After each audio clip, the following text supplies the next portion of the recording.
Hello guys! So ayan na nga, for today's vlog, ito po yung mga recording for Daryl's first day back to school.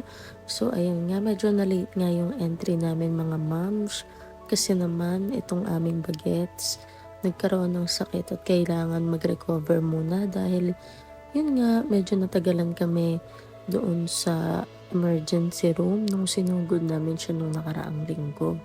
So ngayon, first day niyang papasok sa eskwelahan. So ngayong school year nga pala, hindi siya sa regular school naka-enroll. Under SPED program siya. Yun ay dahil advice na rin ng kanyang pedia na wag muna siyang mag-regular school for this school year. 10:30 na nga to mga moms at ang pasok nga niya ay 11 o'clock. So today, 11 o'clock to 12 o'clock lang siya. 1 hour lang ang pasok niya dahil nga under ng SPED program siya ngayong year. Tapos, kung mapapansin ninyo, pinalitan ko pa yung medyas kasi naman maluwag pa pala yung libre ng medyas na binigay ng Save More nung namili kami ng mga baon niya.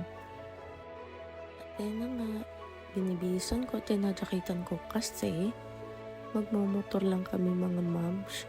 Wala kaming car service at hindi rin kami kumuha ng tricycle kasi nga may motor naman kami. Binilhan na lang namin siya ni daddy ng sarili niyang helmet para naman safe siya sa biyahe.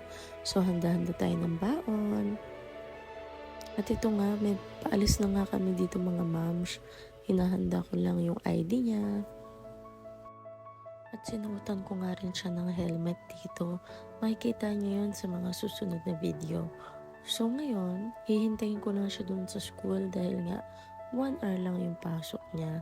So guys, dito nga pala siya naka-enroll sa Salawag Elementary School under SPED.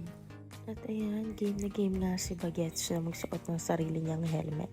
So ito, paalis na kami para bumiyahe papunta sa school niya.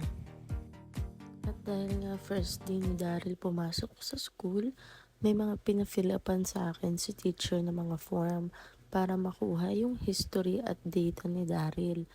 Tapos, after 1 hour, nakalabas na siya ng classroom. At ayun nga, good thing at good boy naman daw si Daryl. Very compliant at sumunod naman daw sa mga tinuro ni teacher.